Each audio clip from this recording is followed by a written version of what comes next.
Start.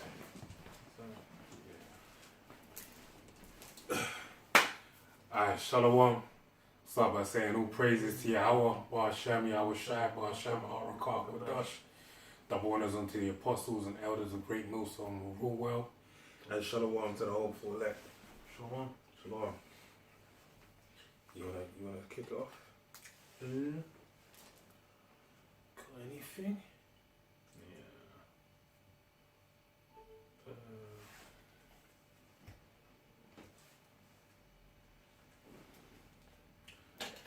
Second address 15.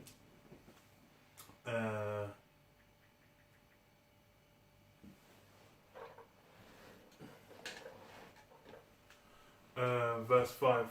Behold, saith the Most High, I will bring plagues upon the world, the sword, famine, death, and destruction. For wickedness hath exceedingly polluted the whole earth, and their hurtful works are fulfilled. Therefore saith the Lord, I will hold my tongue no more as touching their wickedness, which they profanely commit, neither will I suffer them in those things in which they wickedly exercise themselves. Behold, the innocent and righteous blood crieth unto me, and the souls of the just complain continually. Basically we're in that time, man, where the plagues, the famine, the sword, these things are occurring. We're in the midst of it. So, that's what we're going to kind of go into. Just, present times, prophecies, news, what's been going down. Because it really ain't slowed up, man. The situation you got, Iran, the nuclear talks with the US again, starting up. That's kicking off. The whole situation as well with Israel really still there. Netanyahu, this guy is looking for. He's still in the hot seat. He's looking for something to distract everyone with. Iran's there, and as well, like as soon as Biden came in office, what did he do? Strikes on Syria. So those things, that World War III still fermenting. You got in Russia and Ukraine, like Russia, they went in and did their thing in Crimea a few years back. And now it's looking like it's building up again, and that's kind of creating a tension between NATO, the EU, and Russia once again, to where that conflict is building up. And in the background of all that, you got the mark as far as with the vaccine getting pushed out, with the vaccination passports, these things getting pushed out. The mark, these digital currencies getting pushed out. China's pushing theirs heavy. These things are moving. These things are observable. So it's that time where, it's said in Habakkuk 2, that it will speak and not lie. So that's where that time we're speaking, and it's been that time we're speaking for a little while. So that's why it's like you should then be able to know like who the Lord's dealing with and who He's not. Because you got something? I'll read this. Ezekiel 33:1. It says, Again the word of the Lord Yahweh came unto me, saying, Son of man, speak to the children of thy people, and say unto them, When I bring the sword upon a land, if the people of the land take a man of their coast and set him for their watchman, if when he seeth the sword come upon the land, he blow the trumpet and warn the people, then whosoever heareth the sound of the trumpet and taketh not warning, if the sword come and take him away, his blood shall be upon his own head. He heard the sound of the trumpet and took not warning, his blood shall be upon him. But he that taketh warning shall deliver his soul. Alright? So that's likened unto us. We're set up in that same stead as well. Us being the watchmen over the house of Israel, the prophets of Yahweh, Ba'ashem, Shai, here to say what's going to happen before it happens. We're out here letting the people know, mainly dealing with the 12 tribes of Israel, the so-called Negroes, Hispanics, and Native Americans, and also all our descendants, or the descendants of Israel scattered all over the world, So if you're a so-called white person, you believe in this faith, you're an Israelite. If you're a so-called Chinese person, you believe in this faith, you're an Israelite. So-called Hamitic person, believe in this truth, you're an Israelite, alright? So it's not down to who you look like, it's down to if these words resonate with your spirit. Because this is the gathering onto the house of Israel, alright? And it's being done by what? Us blowing this trumpet, alright? Which is basically the words, the prophecies of the Heavenly Father, Yahweh Hashem El Shai. We're making warning before anything happens upon this earth to make ready the people for the Heavenly Father to send forth His Son, Yahweh Shai, to save us from the impending doom upon this earth. I'll go for from what you just said. Go ahead. Go. Amos 3:7. Surely the Most High Power will do nothing, but He revealeth His secrets unto His servants, the prophets. I was going to start from verse 6 a lot. Shall a trumpet be blown in the city, and the people not be afraid? Shall there be evil in the city, and Yahweh have not done it? So yeah, that's how this thing's working. It's basically like this is about the judgment of Yahweh Hashem Yahushai. He's the one who's declaring and basically saying like, yo, this is it. It's time. It's time to wrap this up. Because as far as what's been allowed is all these present kingdoms, man. It was what was the dream that was interpreted by Daniel Salah. Mm-hmm. By Daniel about what? The statues, the beasts, basically the different rulerships of the kingdoms of men, which you've had. Their times it's right in the latter times, man. The times of them 10 toes, where it's all coming to a head, and you can see. This is why it's like who was it said they'll develop a nuke? Russia said they developed a nuke that they could shoot that would basically create tsunamis in the US. The US is testing new things. You had North Korea shoot a missile into the South China Sea or whatever the sea is called. These, all the nukes are becoming a thing again. It's why? Because the Lord's getting ready for that bad time, that evil to be visited upon, the great city. Because Babylon's that great city. America is that great merchant city where everyone does trade. So that's why it's like all that's being built up to is what? Is that final crescendo, man. That final, that apex level of destruction, man. That pinnacle of destruction, which is going to be it's going to be remembered. There's going to be a high holy day for it.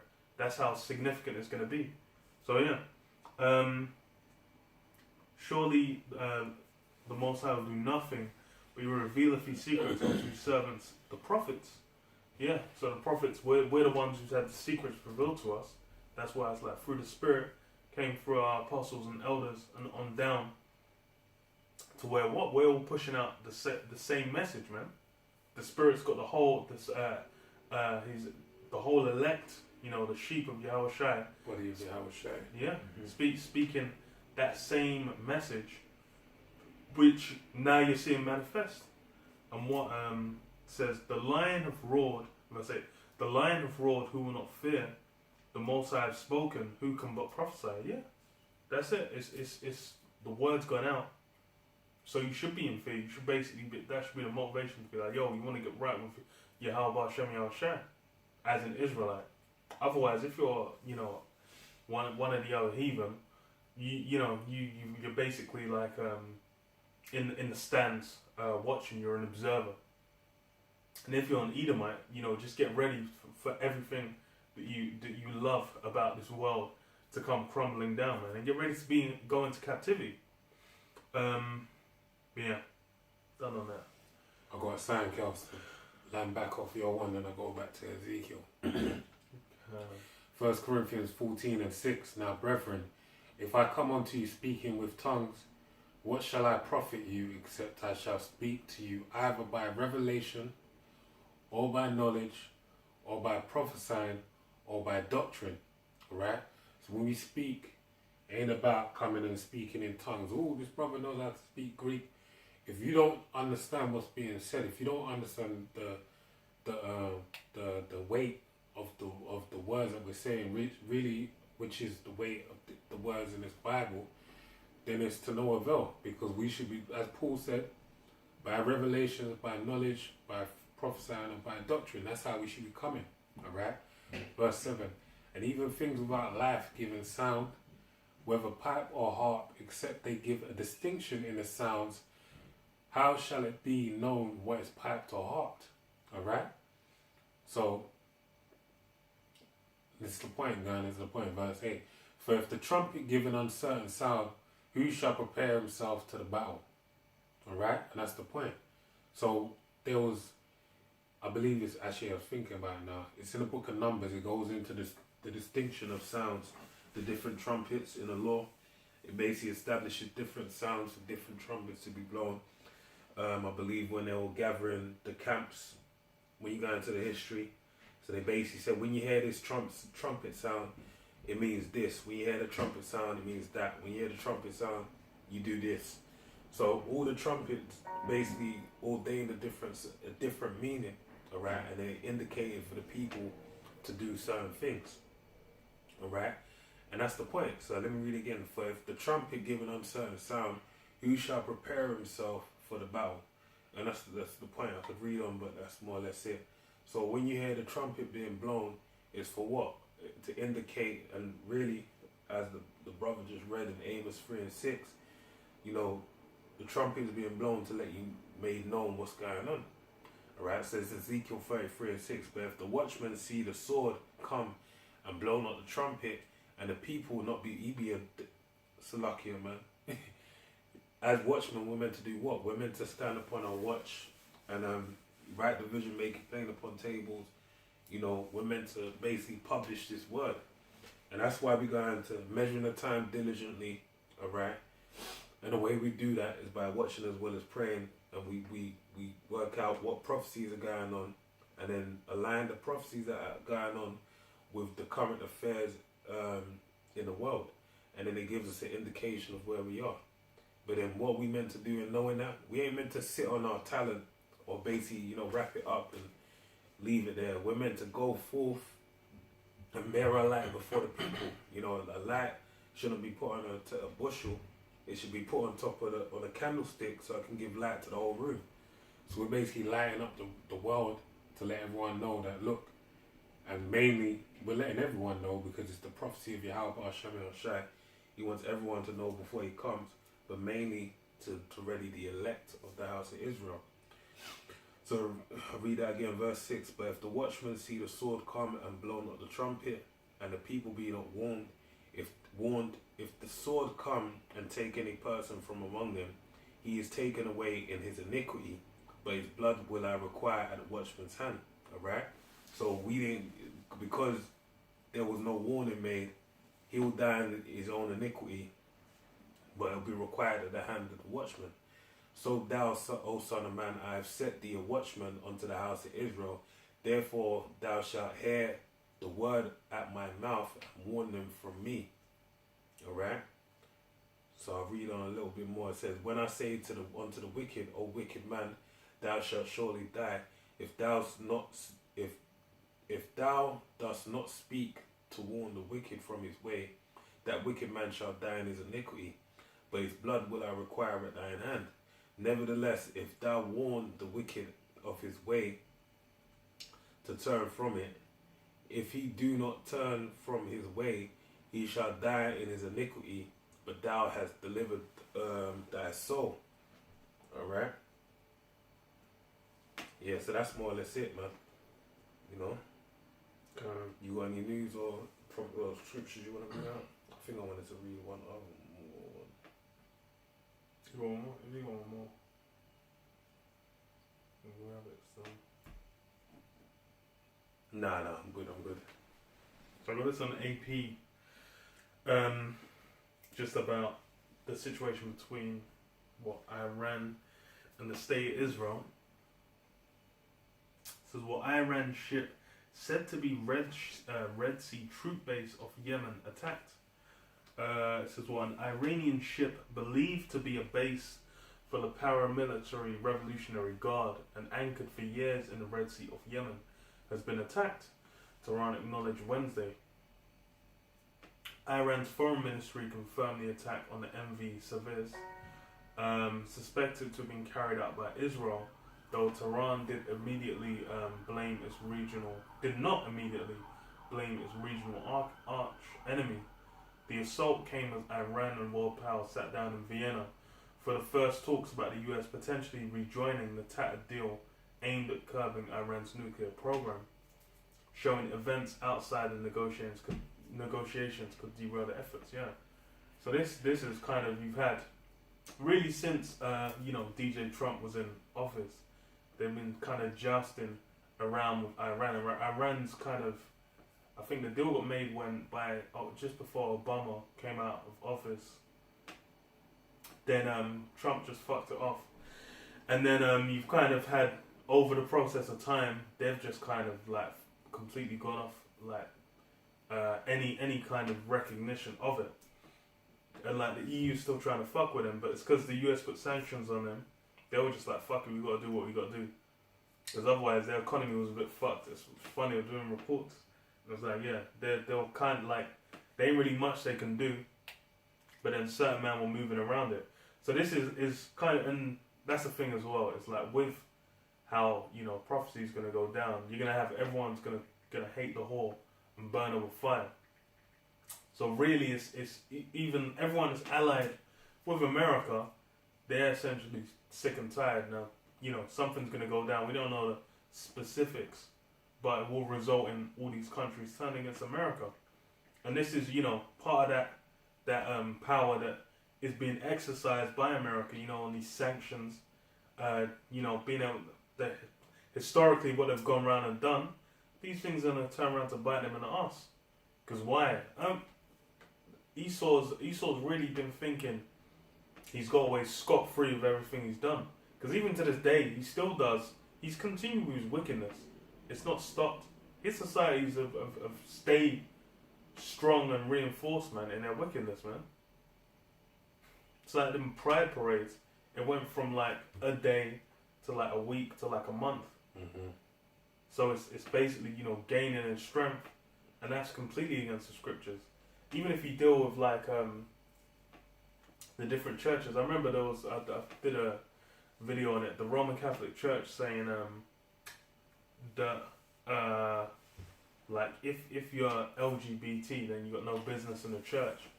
And then like there were in the Roman Catholic Church that were priests and whatnot that were getting all upset about it, all torn up. And I was just like, this is a mess. Mm-hmm. Like this is just completely not what the scripture is about at all. So let me read the scripture that you mentioned. So this is Revelation 17 and 16. And the 10 horns which thou sawest upon the beast, these shall hate the whore. Around the 10 horns represent the EU, right?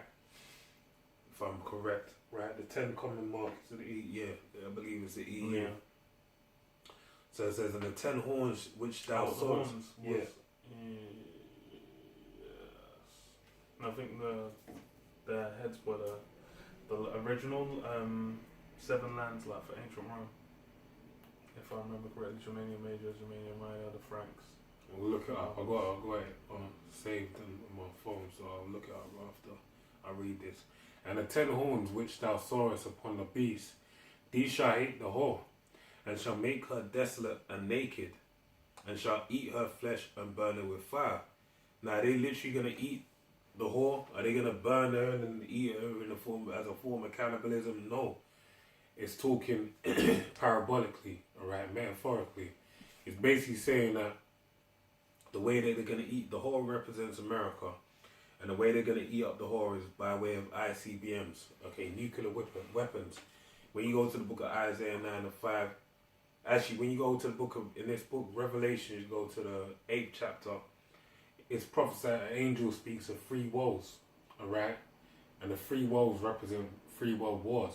And when you go to the book of Revelation 11 and 14, it basically goes into the second woe. It says the second woe is past, meaning the Second World War, and the third woe cometh quickly. All right, so that's impending. It's and that's why, actually, let me not even go on a tangent on that.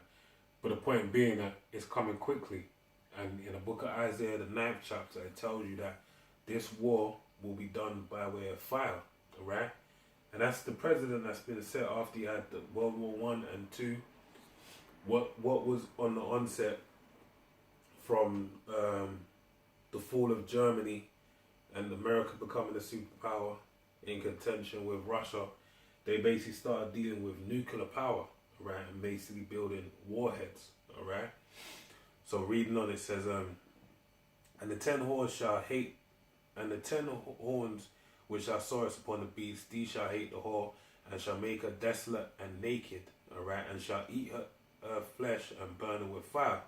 Verse 17, for the Most High hath put in their hearts, meaning their minds, to fulfill his will, alright? It's all about the Heavenly Father's will. Read Romans the 9th chapter, alright? Where it goes into him fashioning man as clay, and everything being done as Pharaoh before to fulfill his will, and to agree and to give their kingdom unto the beast, unto the words of the Most High shall be fulfilled. So he's got them tucked on the layaway, alright? So when this all goes down, those same people that was at peace with you, they're gonna show that they ain't messing with you no more, and they're gonna fire their ICBMs on you, alright, and destroy America. And also the state of Israel is gonna have a part to play in that as well, because they're gonna be destroyed too, alright. Yeah, let me finish on this. God. Yeah, the 10 horns is the EU. I'll just quickly read it now. It says the 10 horns: Belgium, Denmark, France, Italy, Luxembourg, Netherlands, Greece, Spain and Portugal, England and Ireland, and West Germany. Alright? And that was the European Economic Community that was established in 1958. Alright? They changed the name to the EU. And that's where it originally stemmed from. Mm-hmm. Go ahead, brother. So, back in the article it says, the ship's long presence in the region, repeatedly criticized by Saudi Arabia, has come as the West and UN experts say Iran has provided arms and support to Yemen's Houthi rebels in the country's years-long war. Iran denies arming the Houthis, though the components found in the rebels' weaponry link back to Tehran. So yeah, it's basically just a web of a bunch of different conflicts, and really, it's you've got these are all like just essentially proxy wars that have been funded by Russia, China, America. They're basically investing. You had like trying to invest, I think, 400 million or 500 million or something to that kind of impact in Iran. They made a big deal of it. So it's they've basically got it's financial backing from the different parties, man, and it's all what just building up that war and that conflict, because it's all gonna be leading up to what the large scale conflict, and this is what for the Lord's plans, because that's why it's like, but people in the general populace over here in the West, in Europe, in America, they're not really paying attention to these things, man. These things aren't really real to them. They're just, they'll say like, oh, it's terrible, blah blah blah, but they don't really know what's going down. Got a quick precept dealing in particular with Russia.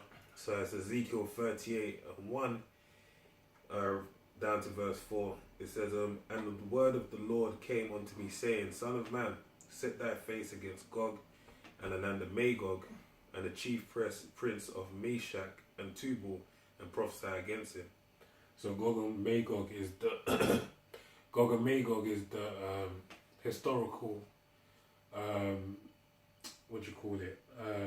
inheritance of the sons of Japheth, but today Gog and Magog are known as Russia.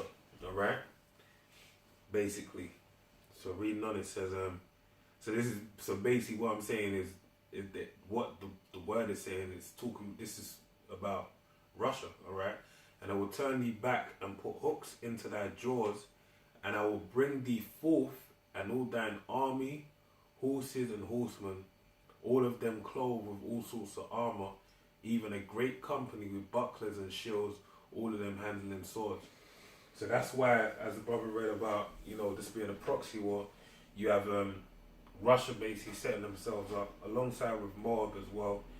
They're basically like a partner in this enterprise, but really it's dealing with the curse of Esau. This is Esau's time to rule, and Moab just have their part to play in their downfall. All right, but Russia's being risen up by the spirit of Yahweh Bar Shem Shai. He's put hooks in their jaws to pull them back into that cold war spirit. All right, to basically go again to be at odds with America. All right, to fulfill this prophecy. You got anything? Can. Actually, let me quickly get this one in Revelations 13 as well, so that speaks to the point. Revelations 13, bloody science. It's Revelations 13 and 1. And I stood upon the sand of the sea and saw a beast rise up out of the sea, having 7 heads and 10 horns, and upon his horns 10 crowns, and upon his head is named with blasphemy. And the beast I saw was like unto a leopard, alright? So which represents, actually let me get into all the breaking down, let me just get to the point. And the beast which I saw was like unto a leopard, and his feet as the feet of a bear, alright? So the feet of a bear on this beast represents Esau Edom, alright? And the feet represents Russia, being known as the bear, alright? And ultimately the feet is gonna be the end of Esau's rulership. And Russia's only gonna be the end of Esau's rulership. They don't know that the Heavenly Father's put a spirit on Esau to pick a fight with the Russians and to want to subdue them. But only it's gonna be to their detriment, because it's going to be the end of Esau's rulership and the end of America as you know it, alright? Because Russia, aligned with all the other nations, as I read in the book of Revelation 17, are going to, send their missiles over there. Okay. Read this.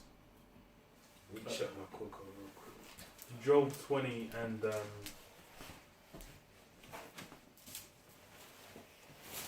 verse 4. And knowest thou not this of old, since man was placed upon earth, that the triumphing of the wicked is short, and the joy of the hypocrite but for a moment? Though his excellency mount up to the heavens, and his head reach up to the clouds, yet he shall perish forever like his own dung. They which have seen him shall say, where is he? Yeah. So all this, his excellency, this present, all the desolate places that have been rebuilt up by Esau, these things are temporal, man. These things are all coming to an end. Fashion of this world passed away.